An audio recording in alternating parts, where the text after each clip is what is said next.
Welcome back. This is ER Medical Drama Critiques. If you're tuned into my channel for the very first time, my name is Dr. Taylor. I'm a board-certified emergency medicine physician and an Air Force flight surgeon. I'm on staff at multiple different hospitals, ranging from small community hospitals to large academic trauma centers. What you're going to notice about this channel is I believe this is unlike any other YouTube channel that is doing medical drama critiques. That's because as an ER doc, I'm going in depth. This is an analysis. This is a critique. We are critiquing every single procedure that happens on the Pitt, down to just the little details, simply at an angle of like a pericardiocentesis, for example. I'm educating just on a proper angle of that. So again, this is a deep dive. This is an analysis, this is a critique. We are literally hitting it all. We're gonna hit all 15 episodes, and then we're gonna start moving on to other dramas. So I believe that the Pitt is the most accurate, while not 100% accurate, I believe it's the most accurate realistic medical drama on television, if not in the history of television. So without further ado, let's go. Season 1, Episode 9, Part 1.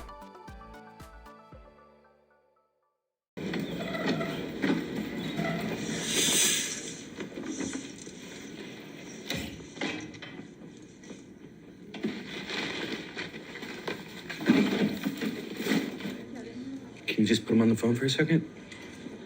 I just want to hear his voice. There's my guy. How you doing, buddy? I would love to hear your song.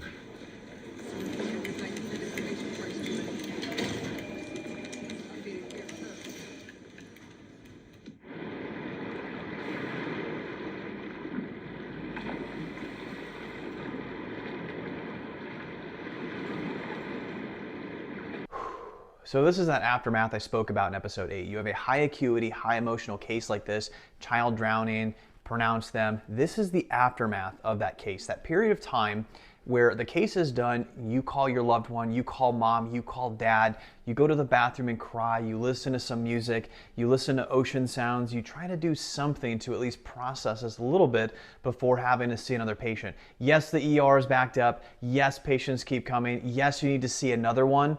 But everybody needs to at least take a break. It doesn't matter if it's 30 seconds, a minute, couple minutes. You're gonna take this break. You're gonna take this time for yourself. Everybody find something that works for them.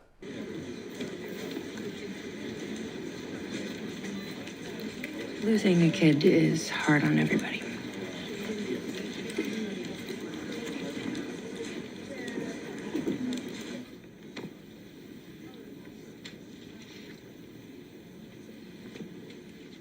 I'm pausing here as I think this is the best time to say thank you to the individuals that keep our ER rooms clean, that clean up after every patient that comes through. They go by many names in the hospital, including hospital housekeeping, janitorial staff, environmental services, but you all are amazing. And I personally wanted to say thank you. If you're watching these videos, thank you so much. Some of these trauma bays after a code like this are a mess. If you get a stabbing that comes in, massive transfusion protocols being done, blood is everywhere, the patient goes to the OR, what is left behind can be a bloody mess, literally blood everywhere. On another note, sometimes you get that mean patient that does not want to wait in the waiting room. They don't want to wait, till they get in the restroom. They need to wait to kind of, release that built up energy. What do? They all over the waiting room floor. Literally, it's everywhere. It happened last week. It happened a couple weeks before. And you hear environmental services paged to the waiting room of the ER, and then you end up finding out what it is when you talk with one of the staff members, or you go out there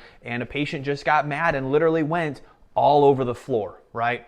And so again, I wanted to just pause here and just to say thank you for everything that you do every single day. We couldn't see new patients without environmental services. We couldn't see new patients without janitorial staff and housekeeping, basically keeping these rooms clean before and after that we see patients. I think oftentimes it's easy to take for granted the people behind the scenes that allow us to see patients. So again, thank you.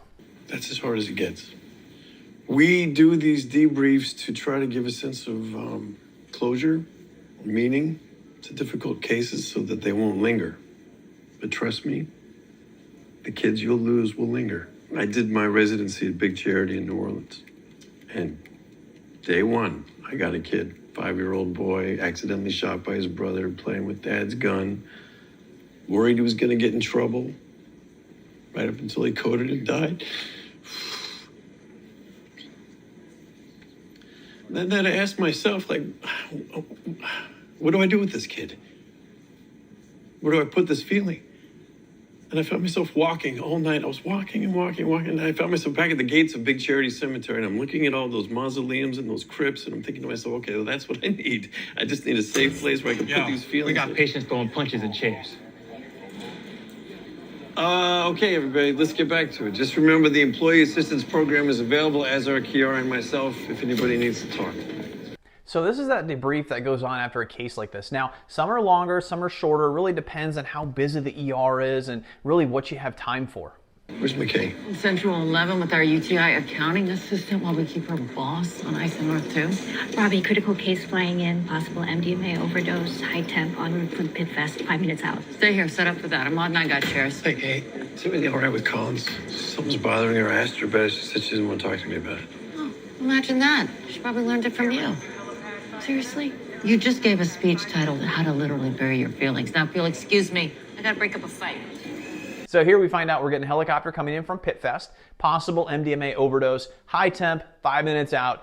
Charge nurse states to set up for that. Now, having watched this episode, we know what they're setting up. We're making sure the items needed in the room are there, including the ice bath. We're going to talk about that in a little bit. This just tells me this ER is used to getting MDMA overdoses, and they must get a lot of these for the equipment that they're going to be setting up in a little bit. No, you need to control your wife, man. Shut up, man. Hey, Olsen, that's fucking long enough. Calm down. No, don't tell me to calm down. How hard is it to put a mask on your kid? He has allergies, you fucking Fauci zombies. Allergies. No! Take it! Hey! That's enough! Jesus almighty, I don't believe what I'm seeing. What do you people think you are, huh? This ain't Philly. This is a hospital, for Christ's sakes. What's the matter with you? You call yourselves adults? Huh? There are children in here. You should be ashamed of yourselves. Olsen, catching shrapnel. Craziest shit I've seen since I've been here, but I'm good. I'm good, seriously. Jack-offs. Ladies, are we finished with the craziness? This is fucking ridiculous. All I did was offer to put a mask on her child who's been coughing for over an hour, and now I'm missing out my goddamn. First of all, masks are bullshit. And B, it's an allergy. He's allergic to cats, dander. Like I fucking told you, my sister. Shut up right now, please.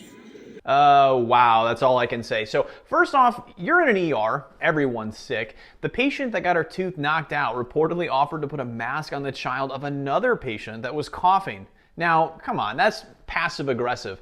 That's literally like me going up to somebody and saying, you want me to put a mask on your child, or are you? Now, wearing the mask or not, you don't need to be passive aggressive like that, nor do you want to argue with someone about this in the ER to the point someone gets punched. Let's be honest, that is ridiculous. Now, as much as I would like to say this is not realistic, this is 100% realistic. Now, on the other side of things, if you get someone in the waiting room literally coughing every 2 minutes, I've watched this happen. Spit is going all over the floors, the walls, secretions are coming out, they're hacking up a storm. This big old loogie flies across the room, right? The waiting room is so dirty. It's probably the dirtiest place in the entire ER, honestly. If you want to go in the ER and sit in the chair, if you were to swab that chair, it's probably going to be pretty nasty, all right? So spit's everywhere, coughing up a storm. Again, the common courtesy is just put a mask on. The waiting room is probably one of the dirtiest rooms in the entire hospital. Just put a mask on. Now, in this TV medical drama, we have Karen on one side that's being passive aggressive, going up to random patients' moms, asking to put a mask on their child. And the other side, we also have another Karen that is just anti-mask for everything and lets her child just hack over everything. So sometimes you get patients in the ER coughing so bad, sputum again, coughing up the walls, the front desk, nasal secretions just line up on the on the main glass board, and it is dirty. Common courtesy is just put a mask on to help prevent the spread of your infection. And only answer the questions I ask. What happened to the tooth? Did you swallow it? I don't think so. I think it's still in my hand. Sure is. I hope you both have all your shots. What do you mean, like vaccines? Jesus, please don't stir this pot. Let's take these ladies back and get them treated. Separately. Stick with me. Come on. Ma'am, it's time to go. Guess that makes us a team. I guess it does. Ma'am, come with Mateo and I. Mateo and me. Yes, with us both. Wow is all I can say. Wow. Would be a great live reaction for sure, but since I know what Dr. Langdon is going to be doing later when talking about mask, I'm gonna wait till then. Okay, Earl, let's take a look at you. Whoa, she really tagged you. Red's got a left hook like Billy Conn. Well, let's get you cleaned up. Come on, baby. Excuse me, sir. You're not allowed back there. Unless what? I start a fight? Become homeless? Apparently that's what it takes. I understand your frustration. I promise you'll be seen as soon as the provider is available. But how can they become available if new people keep cutting the fucking line? There's no line. We see patients by severity of need. As soon as we have your tests and labs, you will be seen. This place is fucking unbelievable. Run around after run around. Hey, what's up, Eric Estrada? Still keeping your eye on me? Always, my friend. Always. So he's trying to sneak in. So at this point in episode 9, this guy has literally been waiting for hours, right? Now, he has had repeat vitals, repeat blood work, everything has been normal. He is so mad about not getting called back. Now, rightfully so, right? You're waiting for hours, you're gonna be mad, but at some point you're gonna, hopefully say to yourself, maybe I should see my primary care doctor. Maybe I should at least attempt to call my primary care doctor. Maybe what I have is not an emergency, right? So, dude, you're not being called back because all your repeat labs are normal, vitals are normal. I think he's had more than one EKG even, or at least more than one troponin at this point, if I recall, and everything's been normal. Now, while you may need to see a doctor, what you have currently is not an emergency. Remember, he already gave the triage nurse the initial story, right? And that was screened. Although we don't know what the story was, he has had blood work multiple times, repeat vitals, everything has been normal. Now, if things change, he gets brought back, but it's based on acuity, not how long you've been in the ER for. I have said this before, if you are actively dying, you are not waiting. Now, put it in perspective like this. If you arrive to the ER, and I said this on one of the previous episodes, if you arrive to the ER on the busiest day of the entire year, it is backed up, you can't even find a place to walk. You have to walk to the ER from a distant parking lot. That's how bad this is. Everything is backed up. Worst day of the year. You show up, there is a line out the door, right? It's just massive. You get to the front desk and you tell them your story. They bring you back, they get your vitals, and they bring you back right away. You are the one that should be worried. You have something that is potentially life-threatening. You are the one that should be worried. If you're watching that happen, be thankful that is not you. Who's Eric Estrada? Shame on you. Chips, know your television history. And thank you. Yeah. Crazy people. If you do get my tooth out, I don't want it. After it's been inside that woman. Reattachment wouldn't be possible. Ow. Type 2 fracture into the dentin. Seal with dental cement. Prescription for Pen VK. Soft diet. Follow up with the dentist 1 to 3 days for a crown. You handle Sphinx while I check on Ali? You got this. Don't worry, partner. Yes. Totally got this. So he states a type 2 fracture to the dentin, to seal with dental cement, give a prescription for Pen VK, soft diet, and follow up in 1 to 3 days with a dentist for a crown. That is all very accurate. It's all very realistic. When he states, a type 2 fracture, what he's actually referring to is called an Ellis class 2 fracture that involves a fracture with exposed dentin. This dentin is very sensitive. It can become infected and does need covered up. This is also why we place the patient on antibiotics. Penicillin is very common for this. He mentioned Pen VK, totally fine. Penicillin is very common for this. In general, the clinician needs to seal the fracture to prevent pulpitis. It can be a dental cement that he's referencing here over it. Now, not every ER is going to have dental cement. Some can actually use Dermabond for this, but again, the tooth has to be very dry for this to be able to, for it to really be able to stick and to seal. But again, this is just temporary. Either way, though, realize the ER is not a dentist. So this is all temporary so we can get you the follow-up with the dentist. Every now and then I'll get patients that come in the ER and they're like, Dr. Taylor, can you just remove my tooth? No, I don't do that. I've also had this cavity, it's been going on for years and I just haven't seen a dentist. Well, have you tried to call for a dentist? I can see you've had, 6 visits in the last 2 weeks. Well, you guys keep giving me resources, but, I just don't have time to make that phone call. No, you need to make that phone call for starters. But I said, well, doc, can you just take out my tooth and just get it fixed right now? That's not how this works. I can put you on some antibiotics. I'll look in the mouth. I'll make sure it's not, there's no obvious abscess in there. Sometimes I'll do a little nerve block and give you, a few hours of relief. But again, it's just going to come back. You still have to follow up, right? We are not the dentist in the ER. And so that's really key here. How we doing in here? You should write that bitch a script for calcium because I didn't even hit her that hard. Too much almond milk in your soy lattes. It doesn't even make sense. Most commercial almond and soy milks are fortified with calcium, so they end up having a higher percentage of calcium than cow's milk. Prepped with betadine and drinks. Very nice. Let's have a closer look. Dr. King, can you please grab me a 10cc syringe, a 20-gauge needle, and some sterile saline? Fuck it out, stitch me up, and send me home. I've got to get back out there to my kid. Well, he's still waiting to be seen, by the way. Afraid it's a little more complicated than that. You got yourself a fight bite, which means a couple things. First, we need to determine if the bite extended into the joint space. If it did, you're going to need IV antibiotics and a trip to the OR to see a hand surgeon. So he states if it's into the joint space, you're going to need a trip to the OR to see the hand surgeon. That's interesting. Because that's who should have seen the patient for the episode that we already talked about when the ER residents did a bone Roger with a VY flap repair on the finger amputation that was 100% not realistic. Weird that hand surgery did not get consulted for that at all, but we would consult them for this. That's interesting. It must be, whatever writer did this particular episode is a little bit different than the writer that did the last episode because we're just not seeing that. It just doesn't make sense that you would call them for one but not the other. So I found that very interesting. Pinprick and a little burning. An operation? Well, you're just shouting a minute ago about infection. And with good reason. While I am sure you are in the clear for rabies and HIV, human mouths are filthy, some more than others. How can you tell if it's bad? Great question, Dr. King. I'm sorry? I am going to inject some sterile saline into your knuckle joint, which you won't feel because of the anesthetic. If it comes spraying back out of the bite wound, we'll know. Ready? I guess. There she blows. Shit. Are you serious? You hear that, you fucking bitch? I've got to have surgery thanks to you.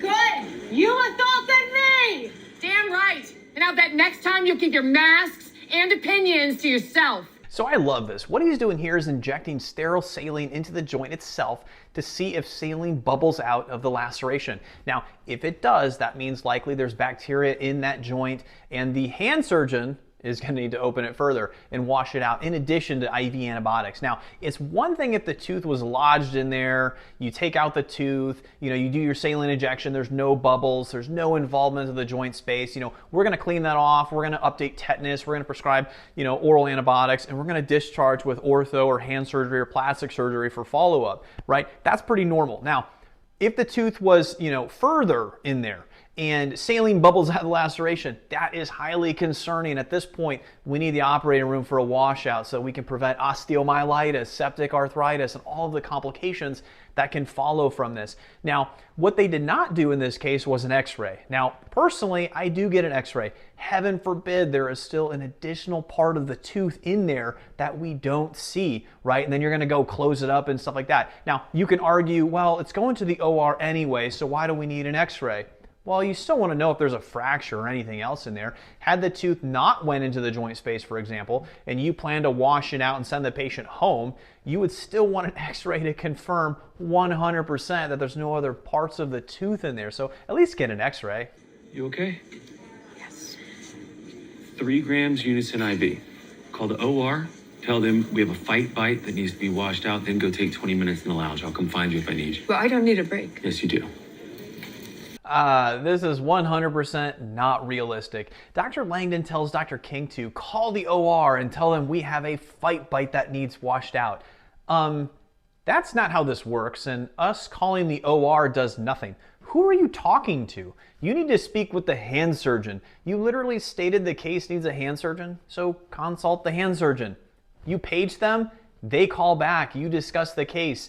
You let them evaluate the patient, you let them make the call. Simply calling the OR does not do anything. Come on, writers, you know this. Okay, you get transferred to the OR. Guess who's gonna, if you call to the OR, you go to the operator to the OR, you just call the OR charge nurse is probably gonna answer that. and she can't do anything for you for that. She's most likely going to state, why are you calling me? Did you already call the surgeon? Why would I know that? Because I did that as an intern and I made that mistake. So the big thing here is Dr. Langdon is a senior resident. Come on, dude. You need to speak with the hand surgeon that's going to board this patient for the OR. You may say, okay, Dr. Taylor, maybe they're actually calling up to the OR to get a hold of the hand surgeon. That is not how you do that. Now, there are cases where the surgeon's in with the case. I've had that numerous times. I had it just yesterday. I'm calling general surgery regarding an appendicitis, and it turns out they're in the OR. I still went through the operator and paged them. They're calling back, but they actually have their phone. They're putting it on speaker. The nurse has their phone, putting it on speaker, and then I'm talking with them. Now, we all know that's not what they were doing here. They stated nothing of that nature or that they were even hinting at that. Not every surgeon is in the OR at all times. That's why you page. Now, this strategy was done on an earlier episode, if you recall, when Dr. Collins told, I believe it was one of the nurses, to call up to the OR about a testicular torsion. No, you call the urologist. It looks great for TV though if we just say, call up to the OR, we got an emergent case. Call up to the OR, we need a case added on, stat. Call up to the OR, we're on our way, right? All these things we hear in TV medical dramas, but it's 100% not realistic. Page the specialist, talk with the specialist, let that specialist come see that patient. Okay. Oh, did you want me to tell the surgeons to go no mask for surgery? What? Well, those of us who save lives for a living believe strongly that masks minimize risk when it comes to spreading disease and infection, but I want to respect your beliefs. So, what do you think? With or without for surgery? Without? I want with. Good call. Boom. Yes, I love this. High praise. This is perfect. This is what we needed. Love this. Helicopters here, cafeteria, send the ice. Yeah, everything they got. Hey, I hear they're gonna start you working on the Middle East peace plan. Not since the Dalai Lama or Gandhi. They'd be fucking ain't right to. You should have seen me. It was inspiring. Also terrifying, a little bit shaming. Holy trinity of crowd control. Hey, can we pick it up in here, please? Overdose is here. So we just hear that the helicopter has arrived and that the cafeteria sent ice. Again, this just goes to show me how many MDMA overdoses this ER gets, that they're well prepared and well versed in the management of these patients. Now, if an ER sees a lot of certain cases, you're going to be very good and very well prepared for that particular case. If you're an ER and for whatever reason you see a lot of hemorrhagic shock pelvic traumas every week. Now I'm exaggerating a little bit, but again, let's say you're on ER and you're just seeing hemorrhagic shock pelvic traumas every single week, multiple, let's say even daily, right? Mesenteric shear injuries, you're just seeing so much trauma like that. High acuity level 1 trauma center.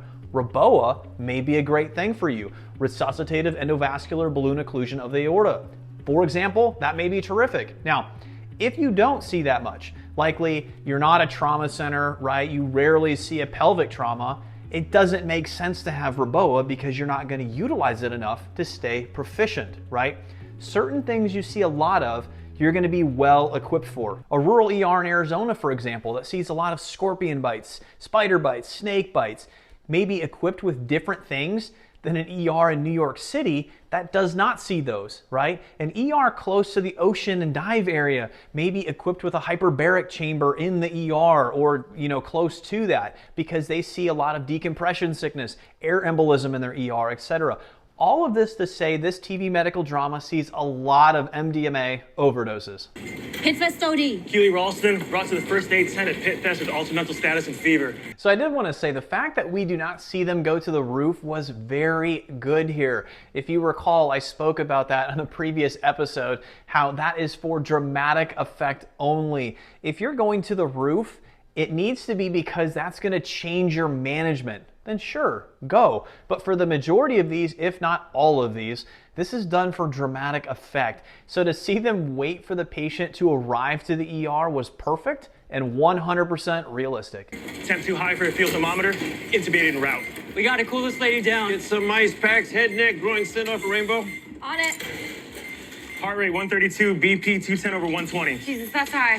4 of Ativan in the field. Pupils are dilated. Definitely MDMA overdose. So to recap, this patient was brought to the first aid tent at Pitt Fest, suspected overdose, altered mental status, fever, intubated via EMS prior to arrival. Temp was too high for the thermometer they had. Dr. Robbie mentions that we need to cool this patient down, ice packs to the head, the neck, the groin, and to send off a rainbow. He's basically referencing all labs, essentially. Vital signs include a heart rate of 132, blood pressure is 210/120, so very hypertensive. And then EMS did give 4 milligrams of Ativan prior to arrival. The pupils are dilated, and we hear MDMA overdose. So a lot of info here. So first, let's talk about MDMA or ecstasy and what that can do clinically. So since the mid-1900s, MDMA has been widely used as an illicit recreational drug known as ecstasy. But there are a few other names, including vitamin E, Molly, Disco Biscuits, Lover's Speed, M&Ms, and Atom, just to name a few of these. So what is the mechanism of action of MDMA and what does it do? MDMA increases the production of the neurotransmitters like serotonin, so also blocks its reabsorption in the brain as well, dopamine and norepinephrine. Because of the affinity of MDMA for serotonin is 10 times greater than that for dopamine and norepinephrine, MDMA produces primarily serotonergic effects, and that's what we're going to see a lot in this case. The clinical manifestations will be diverse with a significant MDMA overdose, as it does have primarily serotonergic effects, but it's also got crossover manifestations with some of our sympathomimetic toxidrome symptoms, neuromuscular excitation, autonomic, cardiovascular, and GI effects. So that is going to be very key. Serotonergic effects include altered mental status, agitation, tachycardia, myoclonus, hyperreflexia, diaphoresis, tremors, diarrhea, muscle rigidity, and severe hyperthermia. I just mentioned a few of these, and obviously there's a lot more, and you'll probably notice from some of the previous lectures and critiques I gave when we talked about different toxidromes, some of the overlap. Now, the complications of MDMA overdose when referencing hyperpyrexia or high fever, really high fever, include delirium, agitation, seizures, rhabdomyolysis, hyperkalemia, arrhythmias, metabolic acidosis, myocardial ischemia, cerebral edema, acute kidney injury, pulmonary edema, ARDS, so acute respiratory distress syndrome, hepatotoxicity, coagulopathy, and shock. All right, there's a lot there. I'm going to put all of those on the screen for you. These are probably some of the worst effects that we can see with an MDMA overdose. Now, the half-life is roughly 5 to 10 hours, increasing the chance of dehydration, hypertension, and all the things that we talk about, including heart failure, increased body temp, and everything like that, and then ultimately death. The question I will get sometimes is, Dr. Taylor, why the heat and temp associated with MDMA? Why are these patients, having temps of 104, 5, 106, 107? Literally, their brain is about to start boiling. They're that hot. Now, regulation of body temperature is complex and requires a balance between heat production and dissipation. In terms of heat production, all stimulant drugs like MDMA increase CNS metabolic activity with direct effects of the drug on the serotonin, dopaminergic, and adrenergic systems. And that can lead to the life-threatening hyperpyrexia we see in this case. Per EMRA, or the Emergency Medicine Resident Association, it states MDMA has about 1/10 the CNS stimulant effect of amphetamine, and sympathomimetic effects are mild in low doses. However, during large exposures, the clinical presentation is similar to that of other amphetamines, and death can result secondary to hyperthermia. Also, importantly, significant hyponatremia. Now, we're going to talk about that a little bit later, hyponatremia. Kind of a side note, a little bit of my ADD. I mentioned the word hyponatremia. I know I'm mid-quote, but pay attention to the video a little bit later when hyponatremia, hypo is low, hyper is high, so hyponatremia is low sodium, hypernatremia is high. They actually kind of confused one. At one point, one of the residents said hypernatremia, and she meant to say hyponatremia, so small critique, but just kind of take a look at that. Anyway, hyponatremia can occur with its use leading to seizures. MDMA and its metabolites increase the release of antidiuretic hormone, or ADH. Furthermore, substantial free water intake combined with sodium loss from physical exertion from, dancing in a hot environment, for example, may exacerbate the development of hyponatremia. Other complications including rhabdomyolysis, acute kidney injury, acute tubular necrosis, cardiac dysrhythmias, intracranial hemorrhage, and hepatic failure. So how do you manage this patient? Now, I want to talk about this now before we watch this play out, so you can start to notice some of the things that we talked about and being able to see it, live in action. So Emra put out an awesome article entitled How to Manage MDMA Toxicity within their toxicology section. So it states hyperthermia treatment is of utmost importance. There are multiple ways to treat such elevated temperatures. If possible, immersion in an ice bath should be performed for rapid cooling. Benzodiazepines should be used to control psychomotor agitation and shivering. Ultimately, the goal is to decrease the temperature as quickly as possible because the human body simply cannot survive such high temperatures for long. If a patient is seizing, it's important to figure out if it's because of hyponatremia. If it is, then hypertonic 3% saline, 100 ml bolus is appropriate. If not, then treat with benzodiazepines like Ativan or Versed or something related. It should be noted there are no reversal agents for an MDMA overdose, and treatment is primarily supportive care. Severely ill patients with seizures, hyponatremia, or hyperthermia with multi-organ dysfunction should be admitted to an intensive care setting. If symptoms are mild and the patient's improving, then several hours of observation and discharge is appropriate as well. So keep this all in mind for the next part. Dr. Mohan, how do you want to treat the BP? Beta blockers? No, unopposed alpha could kill her. 4 more of Ativan, please. Seriously? She might need another 40. Hypertension and tachycardia from MDMA centrally mediated. Ativan is the drug of choice. So Dr. Robbie is correct here. We do not give beta blockers here for the blood pressure. He mentions unopposed alpha constriction. That itself can be talked about in length and not the focus here. We literally just talked about kind of treatment for MDMA, and we mentioned, ice bath and cooling. We mentioned benzodiazepines and supportive care. When you look up protocols for various treatment algorithms for MDMA overdose, you're not going to see beta blockers on any of the lists for blood pressure, for basically lowering blood pressure. You're not going to see that, and there's a reason for that. So I love this scene. Absolutely agree with Dr. Robbie. Core temp 107.3. Okay, can we get another hose in here before she fries her brain, please? Let's go. Come on. 107.3. Now that is a very high temperature. Hyperpyrexia is another term for a very high fever. It usually refers to a body temperature of more than 106.7 degrees Fahrenheit. As with every episode, I like to take a few minute break to go through some comments I received from the last few critiques. So with this one, I chose a good number of these, so we're going to go through these and kind of explain a few things. This first one, a pediatric drowning case in an honor walk is an evil 1-2 punch. So glad you gave me a warning in that previous video. I got to cry in the comfort of my own home instead of a cubicle. Appreciate all that you do. Thank you for sharing your time with all of us here on YouTube, and I really appreciate that. Thank you. This is actually a very time-consuming channel, but I love this. I actually had someone that commented, and they said, Dr. Taylor, I'm going to give you some unsolicited advice, and they gave recommendations on you need a scheduled, to make videos scheduled, and you need to make sure you have an intro and an outro, and they gave all these recommendations. And so I had responded with, all those things are there on my first channel with 100,000+ subscribers, Physicians for Wishes, and so those are there.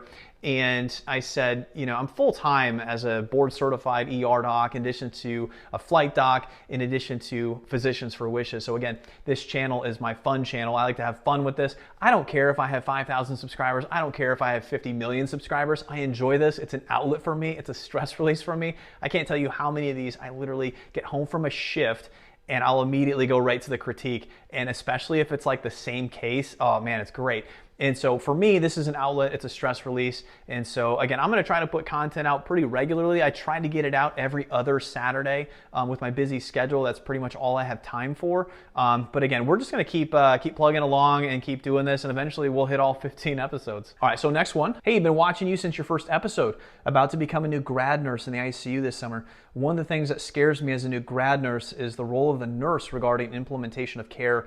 I love learning about physiology and essentially understanding the why of a disease process, which is why I'm so invested in all of your videos. However, I'm pretty terrified when it comes to approaching a provider regarding interventions that I may not entirely understand. Do you have any advice on how a nurse can most effectively approach a provider regarding confusion in the care plan?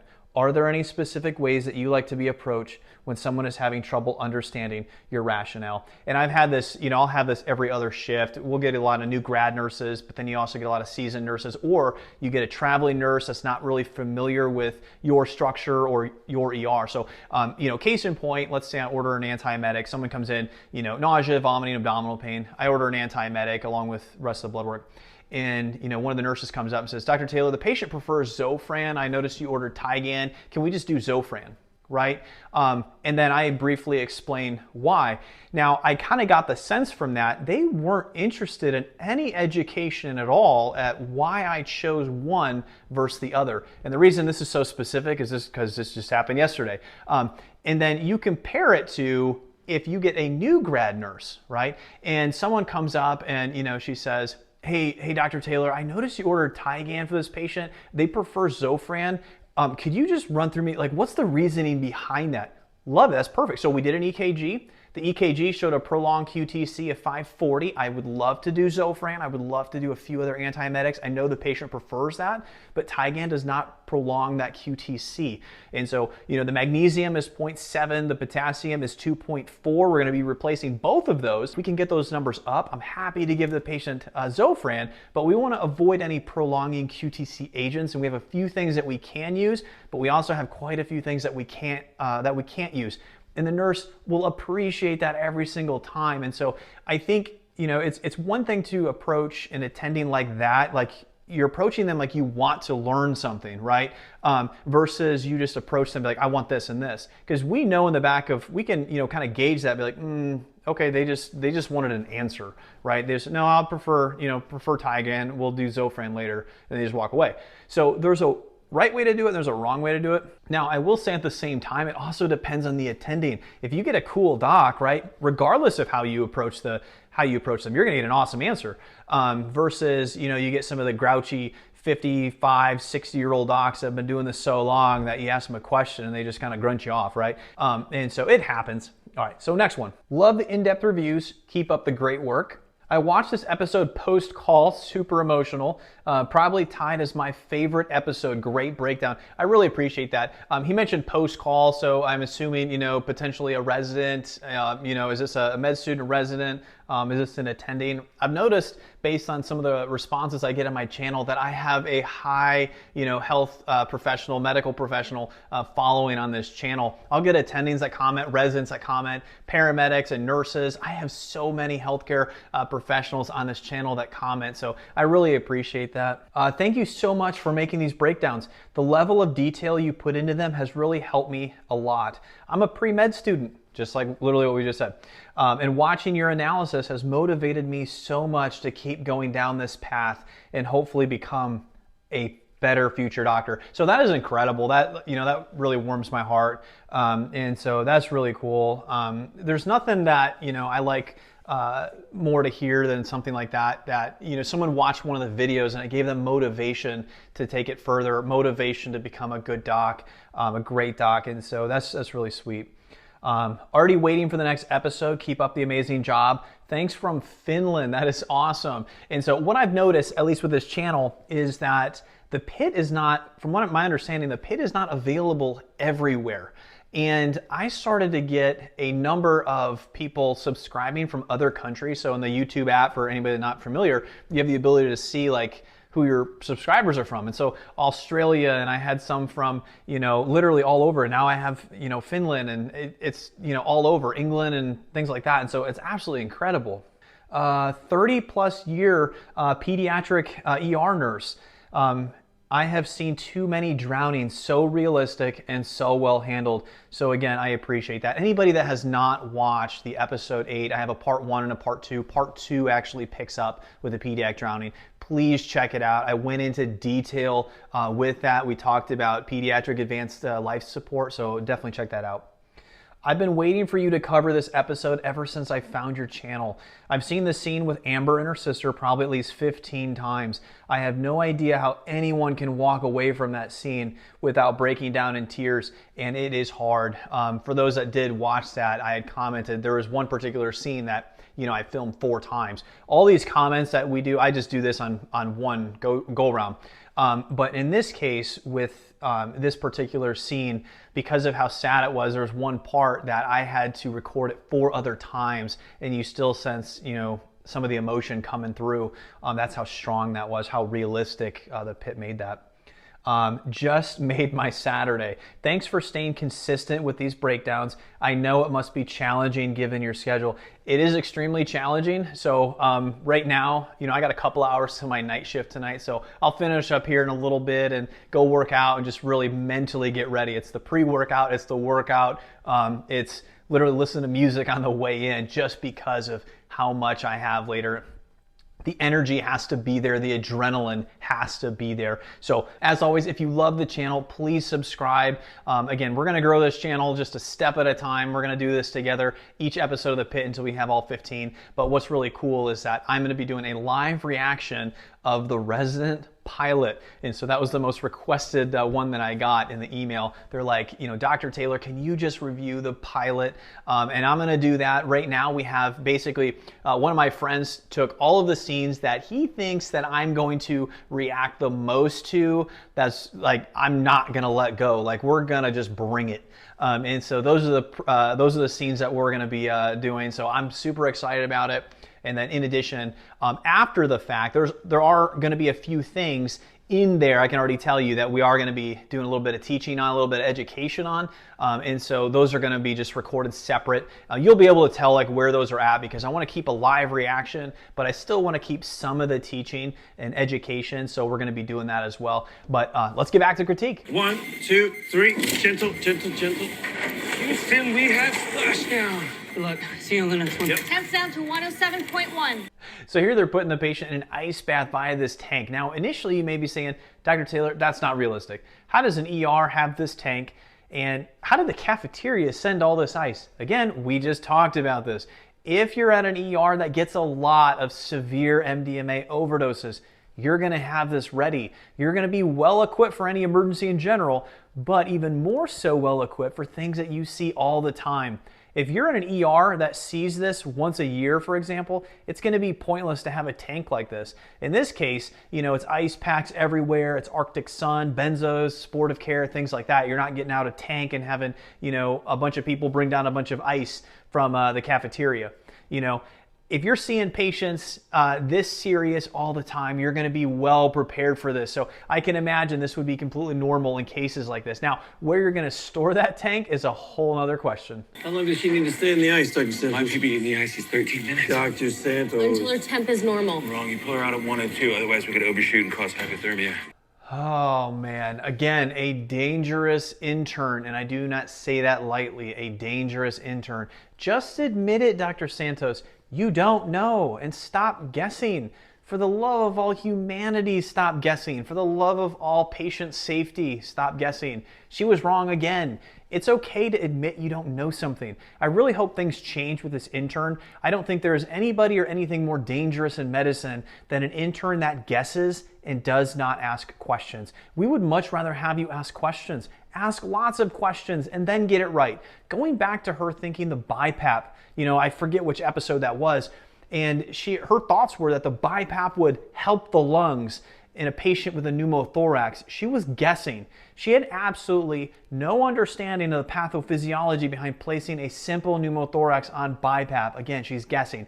Common thing, common phrase that we hear in residency, even medical school, but mainly residency, is you don't know what you don't know. However, still ask questions. In that case of the BiPAP, she should have got her senior. In this case, she knows she doesn't know. She's just guessing.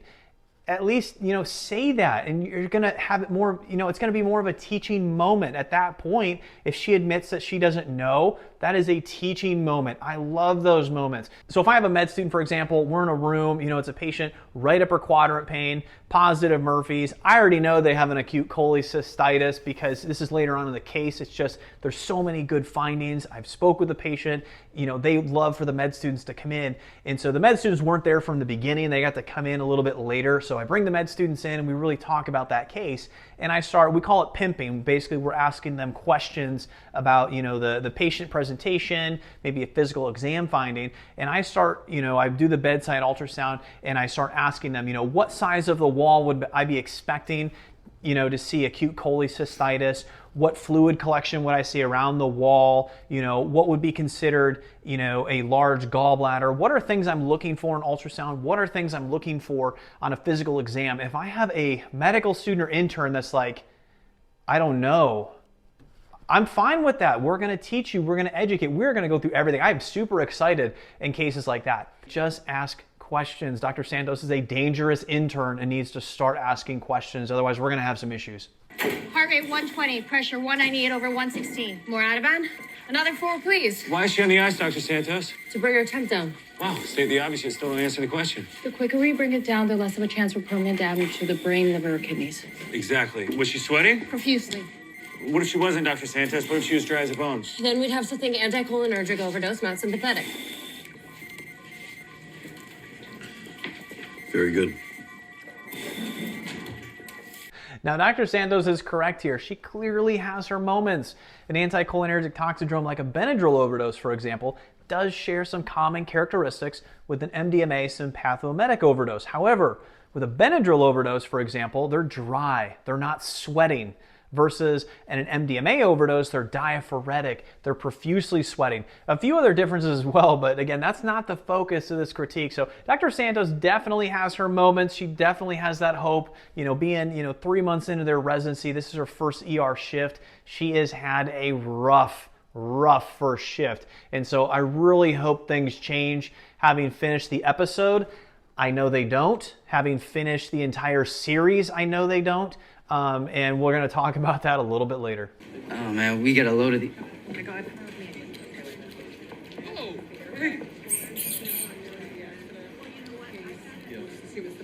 Yeah, I see you. Days are numbered, buddy. Tier 2, ETA now. That's another 4 of Ativan. Rectal temps down to 105. Okay, moving in the right direction. We might get lucky here. Double trauma at the back door, auto versus pedestrian before hitting the telephone pole. You got this? Yep. So here the rectal temp is improving. We're headed in the right direction. We're down to 105 Fahrenheit. Obviously, we have a ways to go yet. We're getting a double trauma. So that's 2 trauma patients at once, auto versus pedestrian. So in this case, someone's driving. They hit a pedestrian prior to hitting a telephone pole. Very realistic. You're in one case and you find out you're getting 2 more high acuity patients. At this point, you don't really know what you're getting. But this is very realistic. I see this all the time. Again, you're in one room. You're getting, let's say you get a bad MVC, unresponsive, intubated. Another one, EMS, actually did a needle decompression in the field. They're intubated. You're getting both of these patients at one time. You're the night doc. It's single coverage. You're the only doctor. These are your patients. You are juggling these patients. Boy. Walter Purnell, 52, walking his dog in the crosswalk, got struck by a Chevy Impala at low velocity. Ambulatory on scene, no KO, no neck, chest, or belly pain, good vitals. Whoa, major road rash. Yeah, the car didn't hit me so much as throw me, but I slid for a good 10 feet. Of course, this is the first day I've worn shorts all left in here. No deformity at the knee or ankle. Distal pulse is intact. 4 of morphine so far. Yeah, feel free to be more generous. Don't worry, we will patch you up. We will get you right. So to recap, this is a 52-year-old that was walking his dog in the crosswalk when he got hit by a car. He was ambulatory on scene. The paramedic states no KO, so no knockout. I take it he meant to say no LOC. It's just funny here because the standard is to say no LOC. Like no paramedic says no KO. So maybe he just boxes on his off day and just decided to be funny. He just wanted to say no KO. But overall, the patient has no complaints, with the exception of this road rash and some pain. He was given 4 milligrams of morphine prior to arrival. Overall, great EMS presentation, including the no KO. In general, though, these should be condensed to the point, and I say this numerous times, a good EMS report is 1 minute or less. Who's your friend? Oh, this is Crosby, who thankfully barked and warned me, so I had half a second to try to move out of the way. Crosby, you're a hero. Donnie, you think you can find a milk bone for our little lifesaver here in the doctor's lounge? Absolutely. I'll take good care of him. Can he stay with me? He's a very good boy. No doubt. Let's get you settled first. You're going to South 20. Super cute dog. I have no critique with this. I only paused here because I cannot handle the cuteness of this dog. It was a good break, all right? Just a brief cute dog break. Now back to critique. Is that the driver? 28-year-old lady had her seatbelt on, clipped the guy with the dog and went straight into a telephone pole. Bloods from a scalp black. Also complained of chest pain, sleepy, but arousable. So now we see the driver, a 20-year-old female. She was restrained. She clipped the last patient we saw, then hit a telephone pole afterwards. So patient reportedly has a scalp laceration and complains of chest pain. What's your name?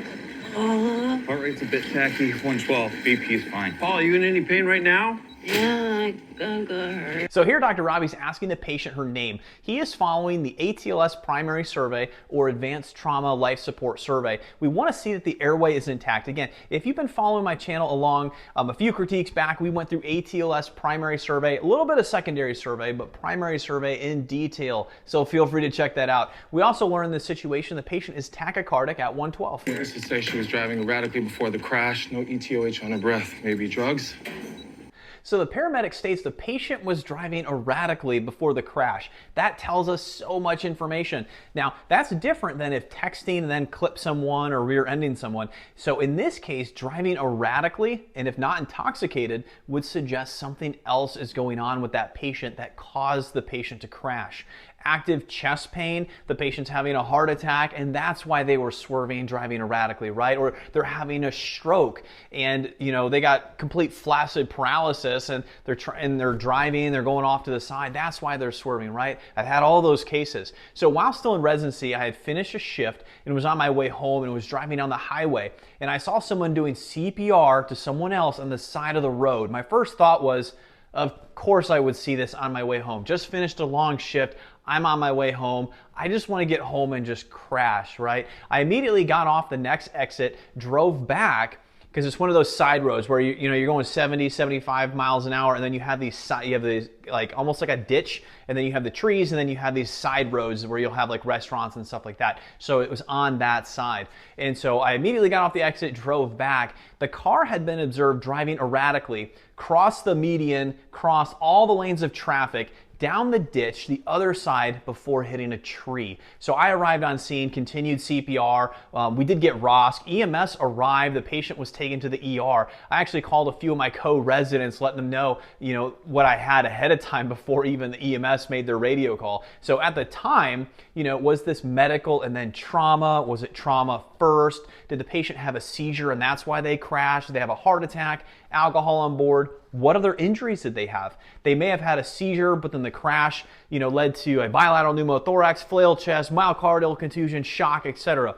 What we learned later is that this patient actually had a heart attack, had a STEMI, and went into cardiac arrest, and that's why he was driving erratically. So besides the STEMI itself, obviously there was a multitude of other injuries. So we do need to complete the rest of the primary survey, FAST exam, etc., move on to the secondary survey. The one thing I always try to stress is I always ask the follow-up questions. I'll tell my residents, med students, always ask these specific and follow-up questions, especially in patients that are not forthcoming of information. Sometimes you're going to get patients that, they complain of chest pain, but they're like, yeah, I got a little bit of chest pain. What were you doing? I don't know, right? And so you want to get a little bit more info out of that. Well, can you just tell me what you were doing at the time that you got? Well, now that you mention it, I think I was actually on a walk. It was a pretty brisk walk, and I got chest pain. That's important to know, right? It's not like you were just sitting there and you got chest pain, or you've had viral symptoms for the last week and now you've got this pleuritic chest pain, right?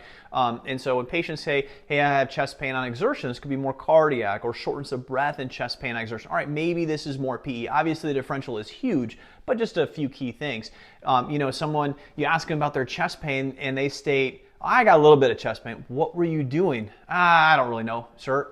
I need you to tell me what you were doing at the time that you got chest pain. Well, I was on a ladder and I fell off it a couple hours before I got chest pain. That's a huge deal. Fractured ribs, myocardial contusion, retrosternal hematoma, the list goes on. Or they were playing adult competitive softball league and they took a softball to the chest and now they have chest pain. You're like, Dr. Taylor, these are very specific examples. Again, I try to give real examples to everything in this. When I'm doing these critiques, I'll put as many as I can in here. Rather, these are from myself or one of my colleagues. I'm going to put real stories in here, real examples, and I think it's the best way to learn and to teach. So again, as a side note, always ask a follow-up questions what the patient was doing at the time the symptoms started. Core tabs 104.2. Heart rate 116, BP 180 over 110. Better, but still too high. So our MDMA patient's core temp is down to 104.2 Fahrenheit. Heart rate's 116. Blood pressure's still high, but it's 180 over 110. Slowly making progress, but not there yet. My next part of this critique really has to do with our point-of-care lab testing. Now, if you remember back to episode 1 with the rhabdomyolysis patient, hyperkalemia, they were actually doing point-of-care labs. You actually heard them say ISTAT. So these are labs that we get back sometimes within minutes. These are fast. Now, EPOC is another one that we get. And so a few of the hospitals I work at, we have EPOC, which is going to include pH, bicarb, hemoglobin, potassium, sodium. We're getting a lot of labs. Again, we're getting these back within minutes, and we're getting a lot of info. We still send off the official labs, but point-of-care lab testing is a way to have some answers right now. Now, while those are not 100% accurate in terms of one-to-one, the blood send down versus the EPOC, that's a whole different thing, a whole different lecture, but a lot of the numbers given the clinical situation are roughly about the same. Obviously, there's times when it's hemolyzed, you get back your potassium that reads at 7.8 and your creatinine's normal, right? Something's wrong with that one. You get a potassium of 7.4 or 7.5, your EKG's abnormal, and you're in acute renal failure on your EPOC. All right, that's believable. We'll still send, obviously the send down. So overall though, at this point, the patient's been in the ER for at least over 10 minutes. We have IV access, no mention at all of any labs, no mention of any ISTATs, EPOC, whatever it is.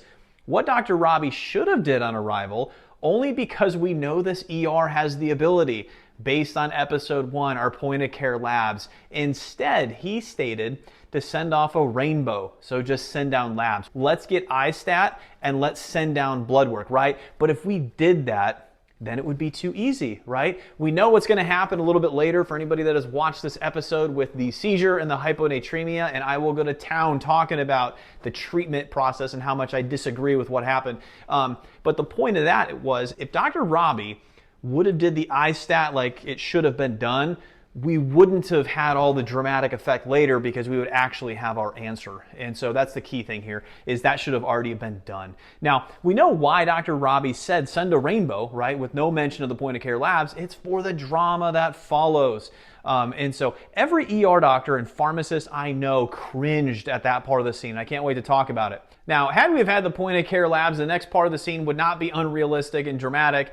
You may say, well, Dr. Taylor, what happens if the ER, that you're working at doesn't have ISTATs or point-of-care labs or, EPOC testing, doesn't have that ability?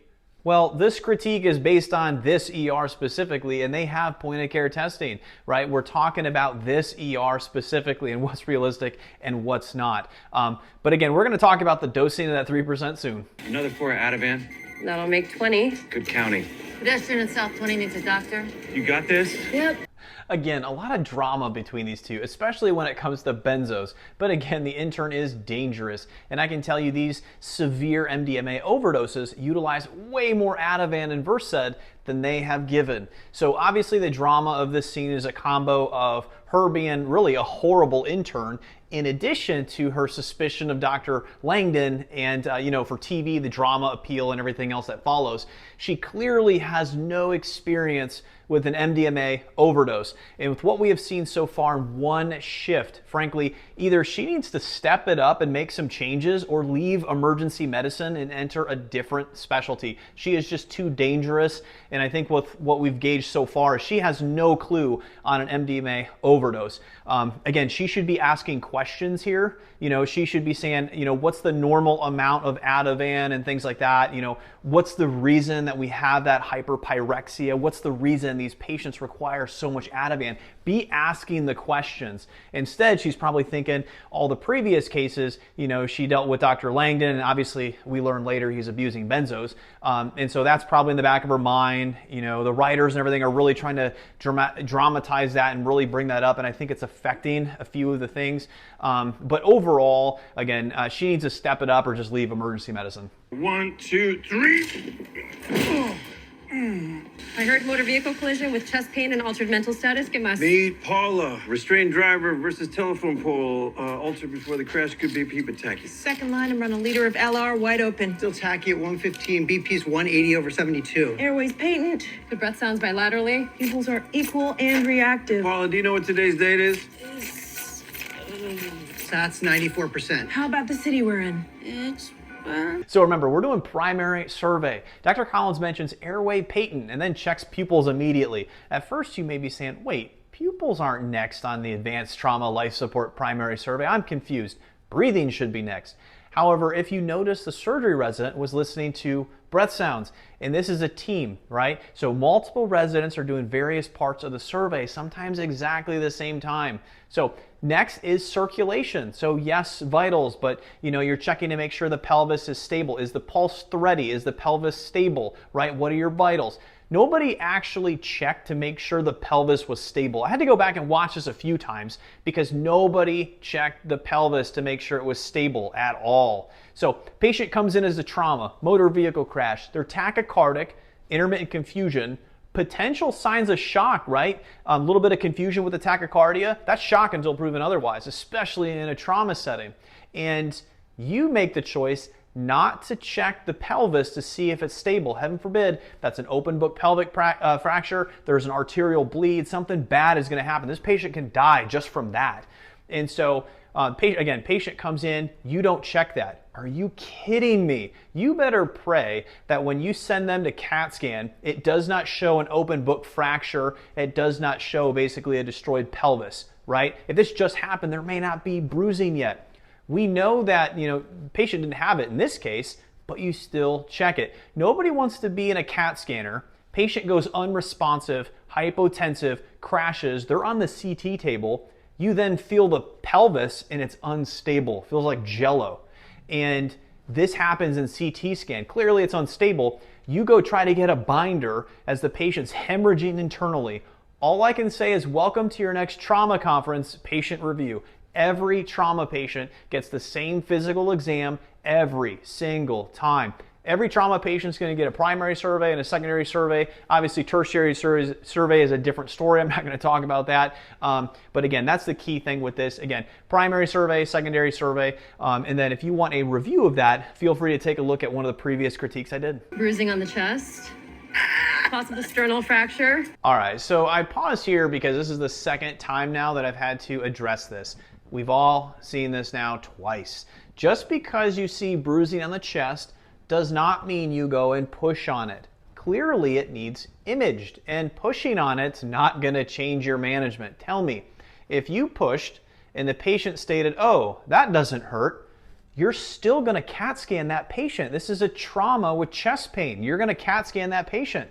So pushing on it did nothing. In a previous critique, the same general surgery resident was actually pushing on a flail chest. Now, initially I thought it was Dr. Langdon in that critique, and then I watched it back a few times when someone had commented, and it turns out it's actually the general surgery resident that actually pushed on the flail chest. I said it then, don't push on a suspected flail chest that you already diagnosed bedside based on that paradoxical movement with respiration. In this case, pushing on the bruised chest, eliciting a pain response, and then stating, oh, maybe a fractured sternum. I can tell you, if there's bruising to the anterior chest, you don't push on it. I see this all the time. I don't know if this is for dramatic television appeal that people see bruising and they just want to poke it, right? Don't do that. It doesn't change your management. If you think it changes your management right now, I'd like to hear it. That's what I thought. You're going to CAT scan it anyway. Tell me, what does pushing on the chest do? Nothing. In this case, we're taking them a CT scan. There's a sternal fracture, rib fractures. Is there underlying mediastinal injury, mediastinal hematoma, right? All possible with this kind of injury. You're still getting an EKG. You're still getting troponin. I'm looking for myocardial contusion. Do we have T-wave changes, inverted T's, Q waves? Like, do we have, abnormalities on an EKG? Pushing on the chest did nothing. So bad residents poke on a flail chest. Bad residents poke on a bruise on the chest that they're going to CT anyway. Don't be a bad resident. Pericardium's clear. Good, good. No marked tenderness. Nothing in Morrison's pouch. She's a little tachypnic. I don't think she needs intubation. Might just be concussed. I worry about her crumping in the scan. She's protecting her airway. I see lung sliding, no pneumo. With a head injury? You guys are supposed to be the airway experts. Stop fighting. Make a decision. Call me when she goes to CT. Paula, can you raise your right arm for me? Good sign follows commands. You want to intubate with a GC as of 13. Okay, we can hold off and monitor. What's your plan? Pan scan, head to pelvis, EKG, troponin, straight cath urine for UA and tox screen. Agreed. I'm on it. So I agree with Dr. Collins here. I would not intubate yet. She is altered, but following commands. If we intubated every patient that was altered, but followed commands, we would run out of endotracheal tubes. We would run out of ventilators. We would run out of ICU beds. We would piss off our charge nurses, and nobody wants that. Heck, I would have intubated 4 people on my last shift within probably the first few hours. So again, I agree with Dr. Collins here. Gotta bend those knees. Quit showing off. Is that what you're doing? Always. Solid job with the stethoscope. I just wanted to recognize the stethoscope being worn correctly. Bravo, bravo. Heart rate's 84, BP 126 over 78, pulse ox 99 on room air. Good news, Mr. Purnell. Your heart, lungs, and belly all look good. Yeah, just the leg. Woo, this might be a road rash record. We might have to bust out the tape. I'm getting a little worried about Crosby. Who's Crosby? His My dog. Where's Crosby? He's in the break room, I think. I'm sure he's fine. We got a lot of dog lovers around here. I'm the new owner of a 9-week-old golden doodle. Oh, nice. Crosby's a terrier. Great dogs. Determined, courageous, love to dig. Who's he named for, Sydney or David? David. Still my Sunday morning soundtrack. Ow. Sorry. Yeah, anyways. Great name. So the knee looks stable. There's no laxity to suggest a torn ligament. I think the pain's probably just from the road rash, but let's get an x-ray just to be sure.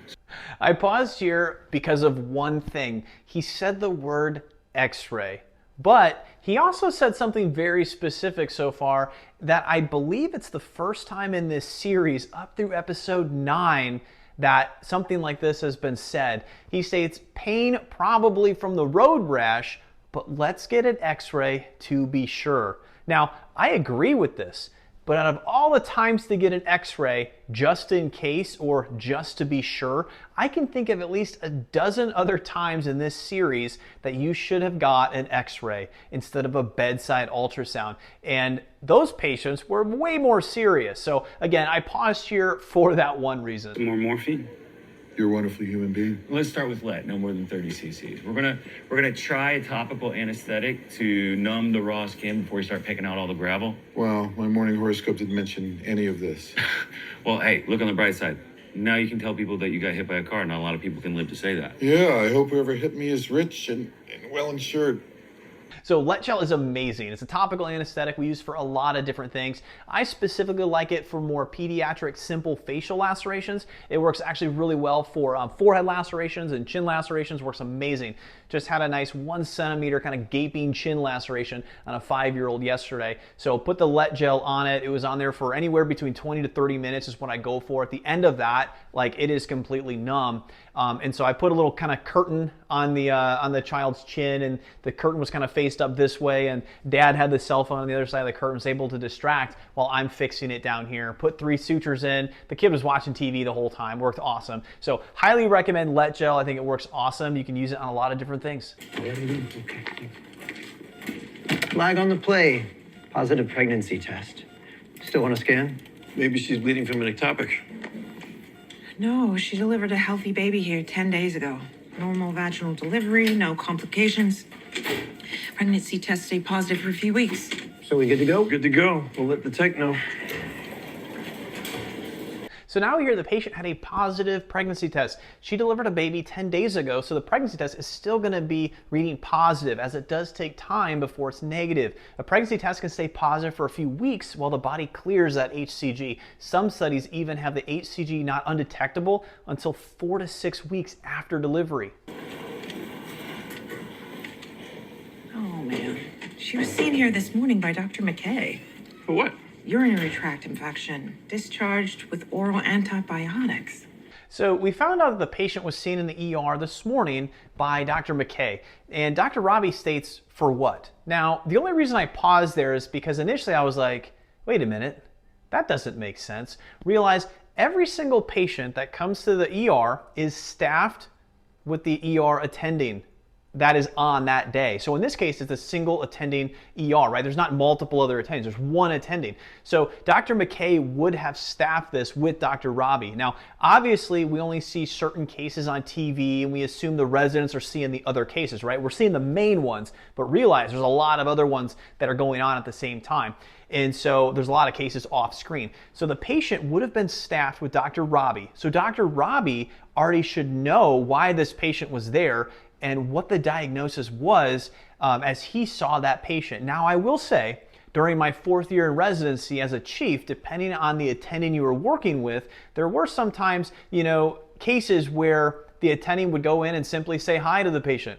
They trusted you enough. But again, it depends on the situation. It depends on the attending. It also, depends on the year of the year the resident is. And so in this case, Dr. McKay, she's not a senior resident. So again, small critique. I just found that interesting.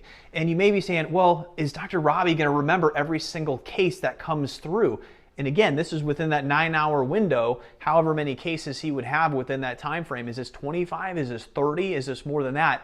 I think you're going to remember a case where a patient had just delivered 10 days ago and then came in with urinary tract symptoms. So again, overall, very minor. I just wanted to kind of put that plug in there for anybody that wasn't quite familiar with single attending coverage ER. Now, if this is a multiple different attending coverage ER, sure, that patient could have been there, been seen by Dr. McKay, and then she staffed it with a different attending. And so in this case, Dr. Robbie should already be aware of that case. He would already know kind of what's going on, and he would have also approved the treatment program. And we're going to learn a little bit later about this case. And Dr. Collins talks with Dr. McKay and kind of accused her of a few different things. Realize Dr. Robbie was the head of that case. He was the attending for that case. So some of the dynamics of this didn't quite make sense. Think it has something to do with the crash?